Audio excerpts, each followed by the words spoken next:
இப்படி பறக்குதா?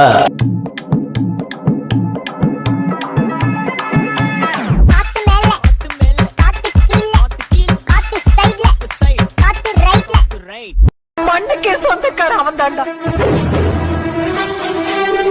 இந்த மண்ணை ஆள வேண்டியவனே அவன் தாண்டா.